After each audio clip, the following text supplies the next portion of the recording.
കുറച്ച് മത്തി കിട്ടിയിട്ടുണ്ട് കേട്ടോ. പലരും ചോദിച്ചപ്പോൾ മീനൊക്കെ കൂട്ടാവുമെന്ന്. മീനൊക്കെ കൂട്ടാം കേട്ടോ. മെനങ്ങാന്ന് 2-3 ദിവസത്തേക്ക് മുമ്പേ പത്രത്തിലുണ്ടായിരുന്നു മീനൊന്നും കൂട്ടുന്നുണ്ടെന്നും കുഴപ്പമില്ല. കടലിൽ ഈ പിന്നെ എന്താണ് മറന്നും പോയി, അതൊക്കെ അങ്ങനെ ആയതുകൊണ്ട് മീനിന് കുഴപ്പമൊന്നുമില്ല, മീനൊക്കെ കൂട്ടാവുന്നു കേട്ടോ. അതുകൊണ്ട് മത്തി വാങ്ങിച്ച്. അപ്പം ഞാനിത് ഒരു പ്രത്യേക രീതിയിൽ കറി വെക്കാൻ പോവാണ് കേട്ടോ. സാധാരണ നമ്മൾ മത്തി എല്ലാവർക്കും അറിയാം കറി വെക്കാൻ. ഇന്ന് ഞാൻ എല്ലാവരും കറി വെക്കുന്നതാണ് അങ്ങനെയെങ്കിലും ഞാൻ ഇന്ന് ആ രീതിയിലൊന്ന് കറി വെക്കാൻ പോകും. ഭയങ്കര ടേസ്റ്റുമാണ്, നല്ല രുചിയാണ്, നല്ല രസമാണ് അങ്ങനെ കറി വെച്ച് കൂട്ടാൻ. അപ്പം ഞാനിത് വെട്ടട്ടെ കേട്ടോ. വെട്ടുന്നത് എങ്ങനെയാണെന്ന് ഒരു മോള് നേരത്തെ എന്നോട് കമൻറ്റ് ചോദിച്ചായിരുന്നു, മത്തി എങ്ങനെയാണ് വെട്ടുന്നതെന്ന്. എല്ലാവർക്കും അറിയാം മത്തി വെട്ടാൻ. അതിനൊപ്പം ഞാൻ പാടില്ലാത്ത കേട്ടോ മക്കളെ, ഞാനിന്ന് വെട്ടുന്നത് എങ്ങനെയാണെന്ന് കാണിച്ചത്. ഞാൻ വെട്ടുന്നാണ്ട് ഇങ്ങനെയാണ് വേണ്ടേ. ഇങ്ങനെ എടുത്ത് ഇതിൻ്റെ ചിറക് ഇങ്ങനെ എടുത്തിട്ടുണ്ട്, ഇങ്ങനെ എടുക്കും. പിന്നാണ്ട് ഇങ്ങനെ ഇതേ രീതിയിൽ ഇങ്ങനെ ചിതമ്പൽ കളയും, കണ്ടില്ലേ. പിന്നെ ഇതിങ്ങനെ വാല് കണ്ടിക്കും. പിന്നെ വേണ്ടേ ഇങ്ങനെ നമ്മളാണ്ട് ഇങ്ങനെ വെച്ച് ഇങ്ങനെ വെട്ടുമ്പോൾ നമ്മുടെ തലഭാഗത്തുള്ള ആ മാംസവും കൂടി ഇങ്ങനെ കിട്ടും, കണ്ടില്ലേ. എന്നിട്ട് ഇതേ രീതിയിൽ ഇങ്ങനെ വെട്ടി നമ്മൾ കണ്ട് ഇങ്ങനെ അങ്ങ് എടുക്കുക, കണ്ടോ. അതിനകത്ത് ഒട്ടും ബ്ലഡും ഇല്ല, അഴുക്കുമില്ല, ഒന്നുമില്ല. അപ്പോൾ ഇതുപോലെ ആണ് വെട്ടുന്നത്. പിന്നെ വേണ്ടേ കണ്ടില്ലേ, എളുപ്പമായത് കേട്ടോ. അല്ല ഇങ്ങനെ കട്ട് ചെയ്യാം. പിന്നെ വേണ്ട ഇത് ഇങ്ങനെ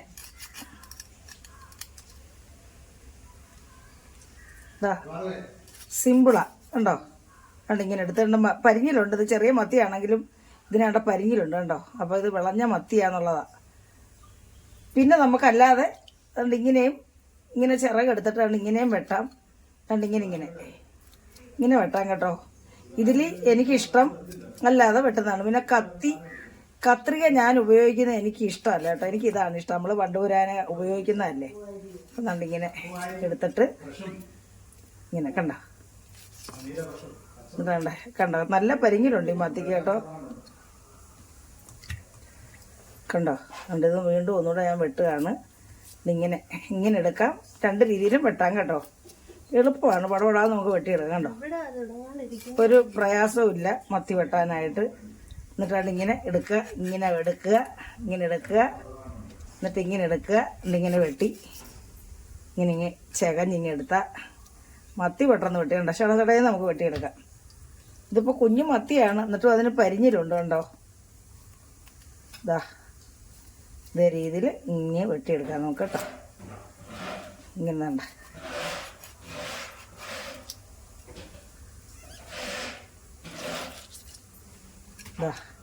ഇത്ര പെട്ടെന്നാണ്ടില്ലേ, അഴുക്കൊന്നുമില്ല, ഇതിനകത്ത് ബ്ലഡും ഇല്ല, ഒന്നുമില്ല. അപ്പോൾ മക്കളെ ഇതേ രീതിയിലെല്ലാം ഇങ്ങനെ വെട്ടിയെടുക്കാം ഞാൻ കേട്ടോ. മത്തിയെല്ലാം വെട്ടി തേച്ച് കഴിയാണ്ട് ഇതേ രീതിയിലൊന്ന് വരയണം.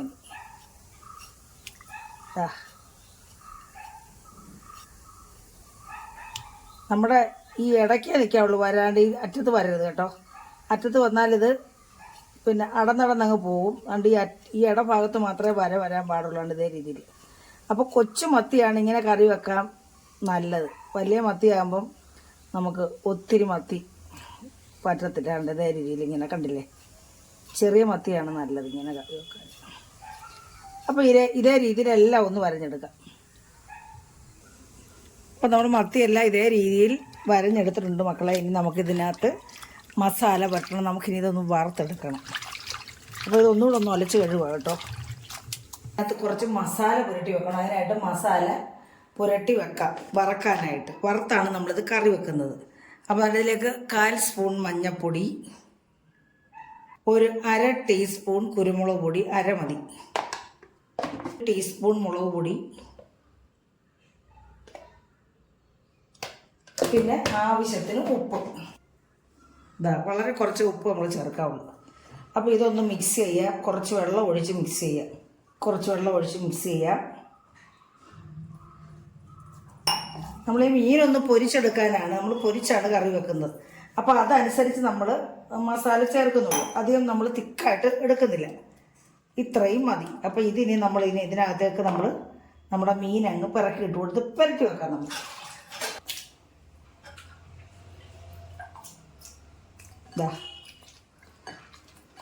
20 മത്തിയോളം ഉണ്ട്.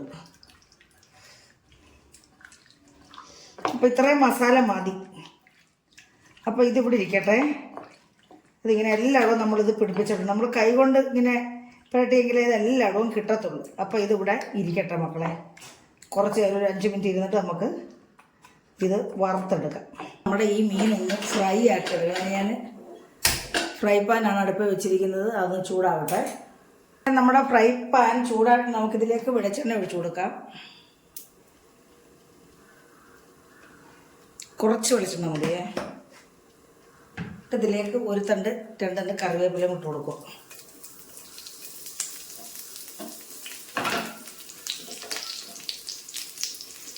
നമ്മുടെ ഈ മീനെല്ലാം അങ്ങോട്ട് പിറക്കിയിട്ട് കൊടുക്കാം. ഓരോന്നോരോന്നായിട്ട് ഇതിൻ്റെ ബാക്കി ഭാഗം ഒരേ ലെവലിൽ വരത്തക്ക രീതിയിൽ ഇങ്ങനെ നിരത്തി മൊത്തത്തിലെല്ലാം നമുക്കങ്ങ് പിറക്കി ഇട്ട് കൊടുക്കാം. ഇതേ രീതിയിൽ അടുക്കി വെക്കണം. അങ്ങനെ ഈ പരന്ന പാത്രം ആയതുകൊണ്ട് എല്ലായിടും എണ്ണ കിട്ടത്തുള്ളൂ.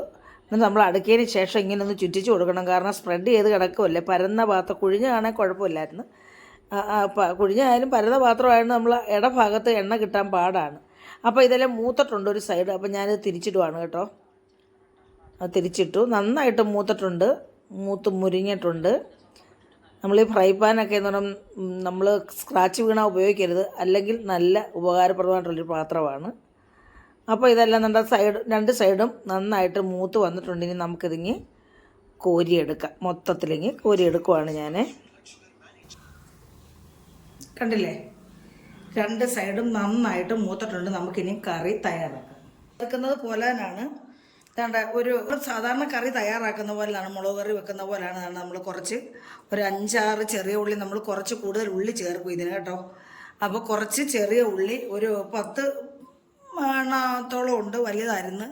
ചെറിയ ഉള്ളി എടുത്തിട്ടുണ്ട്. പിന്നെ ഒരു വലിയ കഷ്ണം ഇഞ്ചി ചെറുതായിട്ട് അരിഞ്ഞ് ചതച്ച് വെച്ചിട്ടുണ്ട്. ഒരു 5-8 അല്ലി വെളുത്തുള്ളി ഞാൻ എടുത്ത് ചതച്ച് വെച്ചിട്ടുണ്ട്. ഒരു 3-4 പച്ചമുളക് എടുത്തിട്ടുണ്ട്. പിന്നെ കറിവേപ്പില എടുത്തിട്ടുണ്ട്. പിന്നെ സാധാരണ ചെയ്യുന്ന പോലെ നമ്മൾ മസാലകൾ ചൂടായി. നമ്മൾ ഇതിലേക്ക് വേണമെങ്കിൽ നമുക്ക് ഈ ബാലൻസ് വന്ന ഗ്രേവിയും കൂടെ ഈ എണ്ണയും കൂടെ നമുക്ക് ഒഴിച്ചു കൊടുക്കാം. അതാ പിടിക്കട്ടെ. നമുക്കിതിലേക്ക് 1 ടേബിൾ സ്പൂൺ വെളിച്ചെണ്ണ ഒഴിച്ചു കൊടുക്കാം. അത് മതി. 1/4 ടീസ്പൂൺ ഉലുവ ഇട്ട് കൊടുക്കുവാണ്. 1/4 ശകലവും കൂടി. ഒത്തിരി ഉലുവ ആയാൽ കഴിക്കും കേട്ടോ. ഇനി ഉലുവയുടെ കുറവുണ്ടെങ്കിൽ നമുക്ക് ഇച്ചിരി ഉലുവ പൊടി ചേർത്ത് കൊടുക്കാം. അപ്പോൾ അതവിടെ കിടന്ന് മൂത്ത് പൊട്ടട്ടോ കേട്ടോ. ഇതിലേക്ക് ഞാൻ ആദ്യം ഇഞ്ചി ഇട്ട് കൊടുക്കുവാണ്. പിന്നെ വെളുത്തുള്ളി, ഇത് ശകല കറിവേപ്പില, എന്നിട്ട് നമ്മുടെ ചെറിയ ഉള്ളിയും പച്ചമുളക്. നമ്മൾ ഈ കറി വെക്കുന്നതിന് ഒത്തിരി കൂടുതൽ ചെറിയ ഉള്ളി ചേർക്കണം കേട്ടോ. അപ്പോൾ അതനുസരിച്ച് ഞാൻ ചെറിയ ഉള്ളി എടുത്തിട്ടുണ്ട്. അപ്പോൾ കുറച്ച് കറിവേപ്പില ഇട്ട് കൊടുക്കാം. അപ്പോൾ അതൊന്ന് മൂക്കട്ടില്ലത് നല്ല വഴന്ന് മൂത്ത് വരണം. നമ്മുടെ ചെറിയ ഉള്ളി വഴന്ന് മൂക്കുക ചെയ്യാനുള്ള ക്രിസ്പി ആവണ്ട. അപ്പോൾ അത് മൂക്കട്ടെ. ഹൈ ഫ്ലെയിമിലിട്ടാണ് ഞാൻ മൂപ്പിക്കുന്നത് കേട്ടോ. കല്ലുപ്പിട്ട് കൊടുക്കുകയാണ്. വെളുത്തുള്ളിയും ഇഞ്ചിയെല്ലാം നല്ല മൂത്ത് നല്ല മണം വരുന്നുണ്ട്. നമ്മുടെ ചെറിയ ഉള്ളി മൂത്ത് വെന്തിട്ടുണ്ട്. നന്നായിട്ട് വഴന്ന് വന്നിട്ടുണ്ട് കേട്ടോ. നന്നായിട്ട് വഴന്ന് വന്നിട്ടുണ്ട്. നമുക്കിനി ഇതിലേക്ക് നമ്മുടെ പൊടികൾ ഇട്ട് കൊടുക്കാം. ഞാൻ 1.5 ടേബിൾ സ്പൂൺ മുളക് പൊടി, 2 ടീസ്പൂൺ മല്ലിപ്പൊടി, 1/4 സ്പൂൺ മഞ്ഞൾപ്പൊടി. കാരണം ഒന്നിച്ചെടുത്തത് ഇപ്പം, അല്ലെങ്കിൽ ഓരോന്നോരോന്ന് ഇടുമ്പോഴത്തേക്ക് നമ്മുടെ ഇതങ്ങ് കരിയും, നമ്മുടെ മസാല അങ്ങ് കരിയും. അതുകൊണ്ട് നമുക്കിതൊന്ന് കൂട്ടി ഇളക്കി ഈ എണ്ണയ്ക്കകത്തിട്ടൊന്ന് മൂപ്പിക്കാം.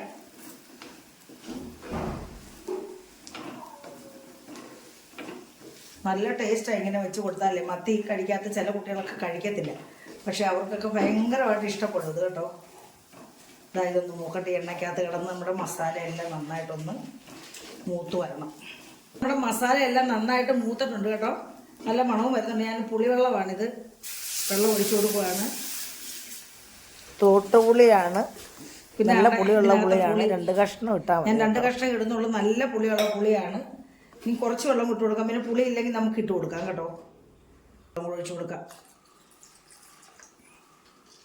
ആവശ്യത്തിന് കുറച്ച് ഉപ്പ് കൊടുക്കും. ഒരു 1/4 സ്പൂൺ ഉപ്പിട്ട് കൊടുക്കാം. നമ്മൾ നേരത്തെ സവാളയ്ക്ക് ഉപ്പ് പിന്നെ ചെറിയ ഉള്ളിക്ക് ഉപ്പിട്ടാൽ അപ്പോൾ ഒരു 1/4 സ്പൂണേ ഇടുന്നുള്ളൂ.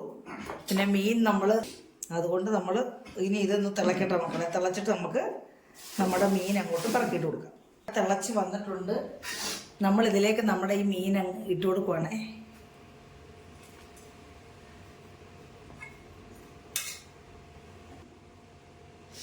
നമ്മൾ താണ്ടേ നമ്മുടെ ഇതിനകത്ത് ഈ ഗ്രേവിയും കൂടെ നമ്മൾ ഒഴിച്ചു കൊടുക്കുക. കാരണം ഇത് മൂത്തതല്ലേ, ഇത് കരിഞ്ഞിട്ടില്ല. അതുകൊണ്ട് നമ്മൾ ഈ ഗ്രേവിയും കൂടെ അങ്ങ് നല്ല ടേസ്റ്റ്, അങ്ങനെ കിടക്കുമ്പോൾ നല്ല ടേസ്റ്റ് ആയിരിക്കും. അപ്പോൾ നമ്മൾ ഇതുകൂടെ അങ്ങ് ഒഴിച്ചു കൊടുക്കുവാണ്.